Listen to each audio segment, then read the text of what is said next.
Hello learners, আজি আমি আলোচনা কৰিম ক্লাস 7 ৰ ইংৰাজী লেসন নম্বৰ 1 পাঠৰ নাম হৈছে নেচাৰ এৰাউণ্ড আস তাৰ মানে আমাৰ চাৰিওফালে থকা প্ৰকৃতি। ইয়াৰ প্ৰথম পৃষ্ঠাত দিয়া আছে চাৰিটামান প্ৰশ্নকেইটা ইম্পৰ্টেণ্ট নহয়, কেতিয়াও পৰীক্ষাত নাহে, এই বিষয়ে চিন্তা কৰিবলগীয়া একো নাই। পৃষ্ঠাত দিয়া আছে এখন কবিতাখনৰ নাম হৈছে the wind and the leaves. ইয়াত উইণ্ড মানে হৈছে বতাহ আৰু লিভছ মানে হৈছে গছৰ পাত। গতিকে কবিতাখনৰ নাম হ'লগৈ বতাহ আৰু গছৰ পাত। কবিতাখনত কোৱা হৈছে come little leaves said the wind one day. বতাহে গছৰ পাতবিলাকক এদিনাখন আহা বুলি মাতিছিল। ইয়াত উইণ্ড মানে বতাহ আৰু লিটিল মানে হৈছে সৰু। কাম over the meadows with me and play. Meadows মানে হৈছে তৃণভূমি বা ঘাঁহনি ডৰা। বতাহে গছৰ পাতবিলাকক তৃণভূমিলৈ মাতিছিল আৰু খেলিবলৈ কৈছিল। Put on your dress of red and gold. Put on মানে হৈছে পিন্ধা। বতাহে গছৰ পাতবিলাকক ৰঙা সোণালী বৰণীয়া সিহঁতৰ ড্ৰেছ পিন্ধিবলৈ কৈছিল। Summer is gone and the days grow' cold. Summer মানে হৈছে গ্ৰীষ্মকাল, গ্ৰ' মানে হৈছে বৃদ্ধি পোৱা, ক'ল্ড মানে হৈছে ঠাণ্ডা। গ্ৰীষ্মকাল পাৰ হৈ গৈছে আৰু দিনবিলাকত ঠাণ্ডা বাঢ়িছে, সেইকাৰণে বতাহে গছৰ পাতবিলাকক কি পিন্ধিবলৈ কৈছিল? ৰঙা আৰু সোণালী বৰণীয়া সিহঁতৰ পোছাক পৰিধান কৰিবলৈ কৈছিল। Soon as the leaves heard the wind's loud call. Soon মানে হৈছে সোনকালে, লাউড কল মানে হৈছে উচ্চ মাত।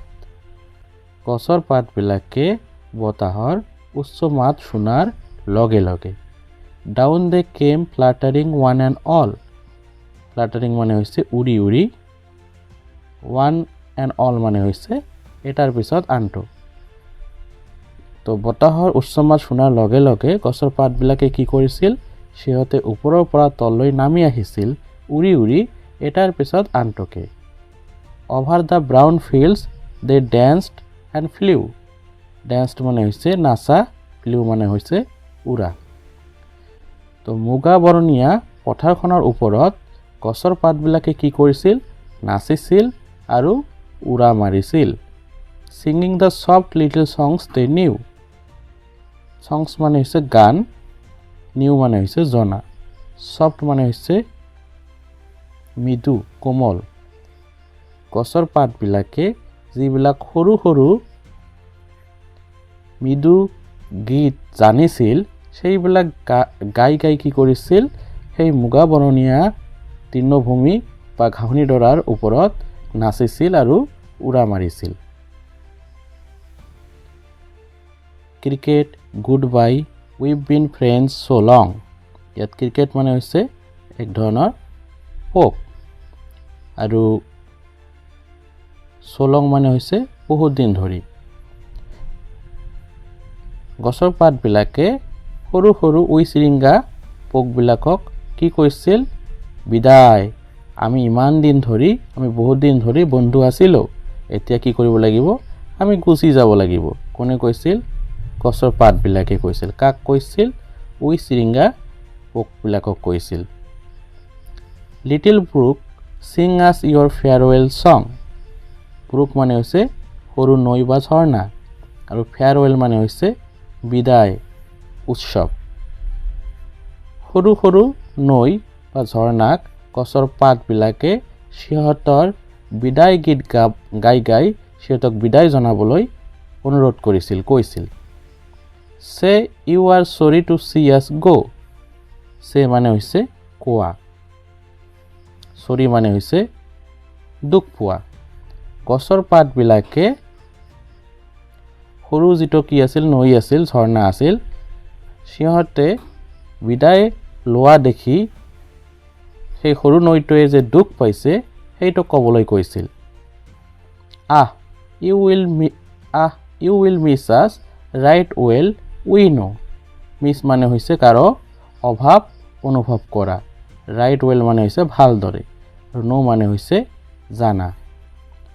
হেৰা, তুমি আমাৰ অভাৱ অনুভৱ কৰিবা আমি যে গুচি যাম এইটো আমি কি জানো ভালদৰে জানো কোনে কৈছিল গছৰ পাতবিলাকে কৈছিল কাক কৈছিল সৰু নৈতক কৈছিল কি কৈছিল আমি গুচি যাম আৰু আমি গুচি যোৱা দেখি তোমালোকে আমাৰ কি কৰিবা অভাৱ অনুভৱ কৰিবা এই কথা কোনে কৈছিল গছৰ পাতে কৈছিল কাক কৈছিল সৰু নৈতক কৈছিল লগতে কাক কৈছিল এই যে উইচিৰিঙ্গা পোকবিলাক আছিল সিহঁতক কৈছিল তো কবিতাখন লিখিছিল কোনে কবিৰ নাম হৈছে জৰ্জ কুপাৰ তো কবিতাখন আমাৰ শেষ হৈ গ'ল এতিয়া তৃতীয় পৃষ্ঠাত দিয়া আছে এক্টিভিটিজ বিলাকৰ ভিতৰত প্ৰথমত দিয়া আছে let's learn what the following words mean in the poem কবিতাখনত থকা তলৰ শব্দকেইটাৰ অৰ্থ কি সেইকেইটা আমি জানো আহা প্ৰথমত দিয়া আছে কি ব্ৰুক মানে হৈছে এ স্মল ষ্ট্ৰীম তাৰ মানে সৰু নদী তাৰপিছত দিয়া আছে পুট অন মানে হৈছে অয়াৰ ইয়াত অসমীয়াত কি কয় পিন্ধা বুলি কয় তাৰপিছত দিয়া আছে কি ফেয়াৰৱেল মানে হৈছে N occasion when someone says goodbye তাৰ মানে ইয়াক অসমীয়াত কি বুলি কয় বিদায় উৎসৱ বুলি কয় তাৰপিছত দিয়া আছে কি মিছ মানে হৈছে to feel the absence of someone or something কাৰোবাৰ বা কোনো বস্তুৰ অভাৱ অনুভৱ কৰা তো 1A নাম্বাৰ হৈ গ'ল এতিয়া question number 1B give the meanings of the following words you can use a dictionary তলত দিয়া শব্দকেইটা অৰ্থ লিখিবা তোমালোকে ডিকচনাৰী ব্যৱহাৰ কৰিব পাৰা কোৱা হোৱা নাই যে এই শব্দকেইটা অৰ্থ ইংৰাজীত বা অসমীয়াত লিখিব লাগিব তোমালোকে নিজৰ ইচ্ছা অনুসৰি লিখিব পাৰা তো প্ৰথম শব্দ কি দিয়া আছে ইয়াতে মিডো মানে হৈছে তৃণভূমি দ্বিতীয় শব্দ কি দিয়া আছে ফ্লাটাৰিং মানে হৈছে বতাহত উৰি তৃতীয় শব্দ কি দিয়া আছে কোল্ড মানে হৈছে কি ঠাণ্ডা তাৰপিছত কি দিয়া আছে লাউড মানে হৈছে উচ্চ স্বৰ তাৰপিছত কি দিয়া আছে সামাৰ মানে কি গ্ৰীষ্মকাল তাৰপিছত কি দিয়া আছে ক্ৰিকেট মানে কি উইচিৰিঙ্গা এক ধৰণৰ পোক 1B হৈ গ'ল এতিয়া question number 1C read the poem and find the words that are similar in meaning to the following words তলত দিয়া শব্দবিলাকৰ কি কৰিব লাগিব সমাৰ্থক শব্দ লিখিব লাগিব প্ৰথমে কি দিয়া আছে ব্ৰিজৰ সমাৰ্থক শব্দ হৈছে কি উইণ্ড তাৰপিছত কি দিয়া আছে অয়াৰ ইয়াৰ সমাৰ্থক শব্দ হৈছে পুট-অন তাৰপিছত কি দিয়া আছে গ্ৰাছলেণ্ড ইয়াৰ সমাৰ্থক শব্দ কি মিডোজ তাৰপিছত কি দিয়া আছে লিভৰ সমাৰ্থক শব্দ হৈছে কি গো তো 1C হৈ গ'ল এতিয়া আমি পোনে যাম কোৱেশ্চন নম্বৰ 3A লৈ বাকি মাজৰ প্ৰশ্নকেইটাৰ গুৰুত্ব নাই পৰীক্ষাত নাহে ইয়াত 3A কি দিয়া আছে MCQ কোৱেশ্চন দিয়া আছে 1 নম্বৰ প্ৰশ্নটো কি আছে which one of the following means moving lightly and quickly তলত কোনটো শব্দৰ মানে হৈছে moving lightly and quickly year answer হ'ব কি ফ্লাটাৰিং মানে হৈছে বতাহত লাহে লাহে জপিয়ে উৰি যোৱা তো এইটো মানে ইংৰাজীত কি হ'ব moving lightly and quickly 2 number কি দিয়া আছে what dress does the wind ask the leaves to put on বতাহে গছৰ পাতবিলাকক কি ধৰণৰ সাজ পিন্ধিবলৈ কৈছিল put on মানে হৈছে পিন্ধা ইয়াত আনসাৰ আছে কোনটো হ'ব ৰাইট আনসাৰ বি নম্বৰটো হ'ব right answer dress of red and gold বতাহে গছৰ পাতবিলাকক ৰঙা সোণালী সোণবৰণীয়া ড্ৰেছ সাজ কি কৰিবলৈ কৈছিল পিন্ধিবলৈ কৈছিল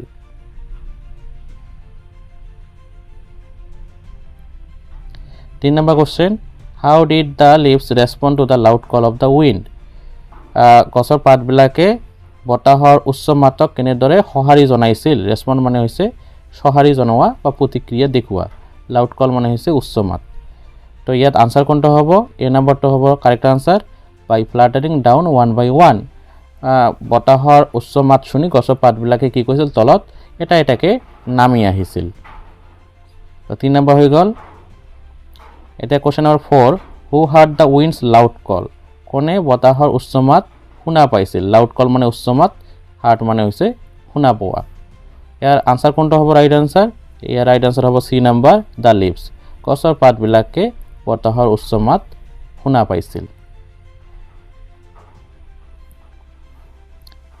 এতিয়া আহি গ'ল question number 3B, answer the following question. তলত দিয়া প্ৰশ্নকেইটাৰ উত্তৰ লিখিব লাগিব। ইয়াত 6টা প্ৰশ্ন দিয়া আছে। প্ৰথম প্ৰশ্নটো হৈছে what does the wind ask the leaves to do? বতাহে গছৰ পাতবিলাকক কি কৰিবলৈ কৈছিল? Answer the wind ask the leaves to go and play with him in the meadows. বতাহে গছৰ পাতবিলাকক তেওঁৰ লগত গৈ তৃণভূমি বা ঘাঁহনি ডৰাত খেলিবলৈ কৈছিল। ইয়াত মিডোজ মানে হৈছে তৃণভূমি বা ঘাঁহনি ডৰা। Question number 2, why did the wind ask the leaves to wear dress of red and gold? বতাহে গছৰ পাতবিলাকক কিয় ৰঙা সোণবৰণীয়া পোছাক বা সাজ পৰিধান কৰিবলৈ কৈছিল? Answer the wind asked the leaves to wear dress of red and gold because summer has gone and the days are cold now. বতাহে গছৰ পাতবিলাকক ৰঙা সোণবৰণীয়া পোছাক পৰিধান কৰিবলৈ কৈছিল কাৰণ গ্ৰীষ্মকাল পাৰ হৈ গৈছিল আৰু এতিয়া দিনবিলাকত কি হৈছে ঠাণ্ডা পৰিছে। তাৰ মানে এতিয়া হেমন্তকাল আৰম্ভ হৈছে, আটাম আৰম্ভ হৈছে। এতিয়া question number 3, give the movement words used for the leaves in the poem. কবিতাত থকা কোনবিলাক শব্দই গতি কৰা বুজাইছে? মুভমেণ্ট মানে হৈছে গতি কৰা। আনসাৰ কি হ'ব? কাম, প্লে, ফ্লাটাৰিং, ডেন্সড, ফ্লিউ। এইবিলাক শব্দই কি কৰিছে? কবিতাখনত গতি কৰা বুজাইছে। এইবিলাক হৈছে মুভমেণ্ট ৱাৰ্ডছ। এতিয়া question number 4, what did the leaves do after hearing the winds loud call? বতাহৰ উচ্চ মাত শুনাৰ পিছত গছৰ পাতবিলাকে কি কৰিছিল? Answer after hearing the winds loud call the leaves came down fluttering one by one. বতাহৰ উচ্চ মাত শুনাৰ পিছত গছৰ পাতবিলাকে তলত এটা এটাকে নামি আহিছিল উৰি উৰি। ফ্লাটাৰিং মানে হৈছে উৰি উৰি। They danced over the brown fields and sang soft little songs. সিহঁতে মুগা সেই ঘাঁহনি ডৰা বা তৃণভূমিৰ ওপৰত নাচিছিল আৰু খুব সুন্দৰ সুন্দৰ সৰু সৰু গীতবিলাক গাইছিল। লিটিল মানে হৈছে সৰু। Question number 5, what season is mention in the poem? কবিতাখনত কোন ঋতুৰ কথা কোৱা হৈছে? ছিজন মানে হৈছে ঋতু। Answer the season mention in the poem is autumn. কবিতাখনত উল্লেখ কৰা ঋতুটোৰ নাম হৈছে কি? অটাম, তাৰমানে হেমন্তকাল। ইয়াত ছিজন মানে হৈছে ঋতু, মেনশ্যন মানে হৈছে উল্লেখ কৰা। Question number 6, which line in the poem indicates the passing of summer? কবিতাখনত থকা কোনটো লাইনে গ্ৰীষ্মকাল পাৰ হোৱা বুজায়? ইণ্ডিকেটছ মানে হৈছে সূচোৱা বা বুজোৱা। Answer summer is gone and the days grow' cold. কবিতাখনত এইটো লাইন দিয়া আছে। এই লাইনটোৰ মিনিং, এই লাইনটো কি বুজায়? এই লাইনটোৱে বুজায় যে গ্ৰীষ্মকাল কি হৈছে পাৰ হৈ গৈছে আৰু এতিয়া কি হৈছে অটাম, তাৰ মানে শৰৎকাল আৰম্ভ হৈছে। তো আমাক টেক্সচুৱেল কুৱেশ্যনবিলাক হৈ গ'ল। এতিয়া আমি ডাইৰেক্ট 17C লৈ যাম। ইয়াত গ্ৰামাৰৰ কিছুমান বস্তু দিয়া আছে। ইয়াত কোৱা হৈছে read the sentences given below, identify and write the type of adverb used in each sentence. ইয়াত প্ৰতিটো শব্দ ভালদৰে পঢ়িবলৈ কৈছে আৰু চিনাক্তকৰণ কৰিব কৈছে কি ধৰণৰ এডভাৰ্ব এইবিলাক সেন্টেন্সত কি কৰা হৈছে ব্যৱহাৰ কৰা হৈছে। এক নম্বৰ কি দিয়া আছে? The boy practised his speech regularly. ইয়াত ৰেগুলাৰলি হৈছে কি এডভাৰ্ব অফ ফ্ৰিকুৱেঞ্চি। তাৰপিছত কি দিয়া আছে? The phone kept ringing constantly. ইয়াত কনষ্টাণ্টলি এটা এডভাৰ্ব আৰু এইটো এডভাৰ্বৰ নাম হৈছে কি এডভাৰ্ব অফ ফ্ৰিকুৱেঞ্চি। তাৰপিছত কি দিয়া আছে? I have heard this story before. ইয়াত বিফ'ৰ শব্দটো কি হ'ব? এডভাৰ্ব অফ টাইম হ'ব। তাৰপিছত আই ৱাজ কোৱাইট চিয়'ৰ। ইয়াত কোৱাইট শব্দটো কি হ'ব? এডভাৰ্ব অফ ডিগ্ৰী হ'ব। তাৰপিছত কি দিয়া আছে? দ্য পিপল হেভ গান আউট। ইয়াত আউট শব্দটো কি হ'ব? এডভাৰ্ব অফ প্লেচ হ'ব। তাৰপিছত 6 নম্বৰ কি দিয়া আছে? হি ৰেছপণ্ডেড কুইকলি। ইয়াত কুইকলি কি হ'ব? এডভাৰ্ব অফ মেনাৰ। তো এইটো হৈ গ'ল। আমি কুৱেশ্যন নম্বৰ 18B লৈ যাম। ইয়াত দিয়া আছে read the following sentences and underline the adverbial phrases. কি কৰিব লাগিব? তলৰ সেন্টেন্সবিলাক পঢ়িব লাগিব আৰু যিটো এডভাৰ্বিয়েল ফ্ৰেছ হয় সেইটো কি কৰিব লাগিব? সেইকেইটা আণ্ডাৰলাইন কৰিব লাগিব। মই অলৰেডি আণ্ডাৰলাইন কৰি ৰাখিছোঁ। তোমালোকে চোৱা 1 নম্বৰ কি আছে ইয়াত? The flowers bloomed at the break of dawn. ইয়াত at the break of dawn কি হৈছে? Adverbial phrase. 2 নম্বৰ কি দিয়া আছে? The cat sat under the old wooden table. ইয়াত under the old wooden table হৈছে এডভাৰ্বিয়েল ফ্ৰেছ। তাৰপিছত 3 number কি দিয়া আছে?